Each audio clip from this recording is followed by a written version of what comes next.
cri de ras-le-bol, il est contre les cambriolages et contre une situation générale, mais c'est vrai on sent vraiment démunis. On est régulièrement visité dans l'entreprise par des gens qui viennent de l'extérieur, qui viennent le week-end ou qui viennent la nuit, qui viennent prendre du carburant, qui viennent prendre des objets, tout ce qui est métal.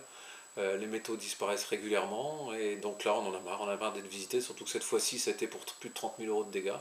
Les gars sont venus pendant 2 jours. Stop, la fois dernière c'était 15 000 euros, enfin bon c'est régulier. Et là il faut que ça s'arrête parce que c'est l'outil de travail des salariés de l'entreprise. C'est le résultat d'entreprise qui disparaît quand c'est comme ça. Donc il faut que ça s'arrête parce qu'on se sent démuni, on ne sait pas ce qu'il faut faire. Mais alors qu'est-ce qu'ils volent exactement? Qu'est-ce qui est volé? Parce que qu'est-ce qui vole Ouais. On a des vols assez caractérisés quand même. Hein. C'est du carburant, donc les gens, on a des gros engins avec des chargeuses, ils viennent chercher du carburant régulièrement. Des moteurs, de la ferraille, là cette fois-ci c'était des câbles électriques, des systèmes de pesée avec des laitons, du cuivre, des balances, des talkie-walkie, puisqu'on a des systèmes de liaison interne. Cette fois-ci on a pris également tout ce qui est matériel de service de maintenance. Toutes les clés ont été raflées, tout le matériel de maintenance a été raflé, des clés à choc, un quad, puisqu'on a un quad pour se déplacer, il a été retrouvé à plus de 500 mètres de l'usine, parce qu'ils n'ont pas pu l'emmener, parce qu'ils se sont retrouvés coincés.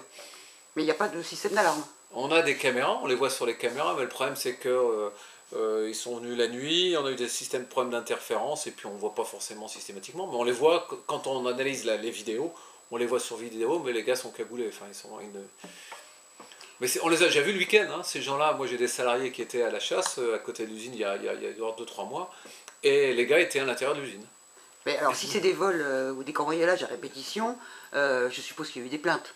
Oui, on a porté plainte déjà plusieurs fois, mais ça fait, je vous dis, plusieurs plaintes qu'on a déposées, et on n'a pas toujours porté plainte, hein, quand ils viennent uniquement pour du carburant, ou quand ils viennent comme ça le week-end prendre de la ferraille, on ne dépose pas systématiquement plainte parce qu'on n'a pas le temps, mais c'est incroyable, on ne se sent pas en sécurité d'une part, et puis les salariés en ont marre aussi, quoi, c'est pas que moi. Je crois qu'il n'est pas, le problème, il n'est pas au niveau de la police locale ou de la gendarmerie locale, le problème il est bien plus dense que ça, et mon cri d'alarme il n'est pas simplement pour moi et pour l'entreprise, c'est en général. Qu'est-ce qu'on fait, quel type de société on veut? Est-ce que on est à laisser ça? Les salariés le vivent très mal, c'est ça aussi, je donne un cri d'alerte. Quelles seraient les solutions pour vous? Moi j'ai déjà suffisamment de mal et de difficultés de mon côté en tant que chef d'entreprise, c'est qu'il y a des règles qu'il faut faire respecter, elles doivent être les mêmes pour tout le monde. Et chacun doit contribuer dans le fonctionnement de notre société. Et on a l'impression qu'il y a parfois deux poids, deux mesures dans les sanctions qui sont prises. Et là, je crois qu'il y a peut-être un certain nombre de choses, c'est aux politiques et à nos institutions à régler le problème, c'est pas à moi.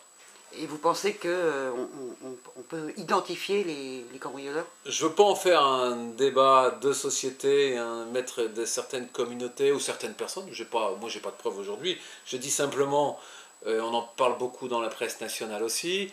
Il y a beaucoup de vols de métaux.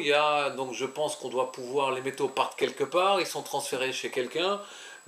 Si on le voulait, peut-être qu'il y a certaines peurs de s'attaquer à certains trafics ou à certaines choses. On le voit, je suis en dehors de ça, mais on peut en parler du trafic du cannabis dans certaines banlieues. Pourquoi on ne s'y attaque pas? Parce qu'on a peur des répercussions qu'il peut y avoir. Donc est-ce que c'est pas la même chose à ce niveau-là? Je ne suis pas là pour faire de la politique, je suis en tout cas pour essayer de dire, moi en tant que citoyen, en tant que chef d'entreprise, je représente mon entreprise, je représente les salariés de l'entreprise, on dit il faut que tout le monde soit traité de la même manière.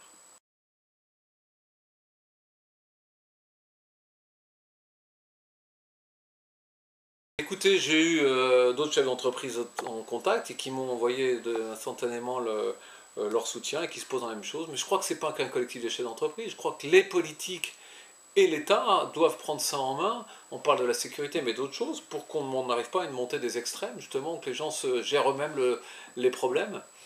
Donc qu'est-ce qu'on fait? Quels moyens on se donne pour endiguer ce problème, qui semble énorme, puisque je crois que c'est plus de 20 000 cambriolages ou plaintes qui ont été déposées sur un an, donc ça me paraît beaucoup.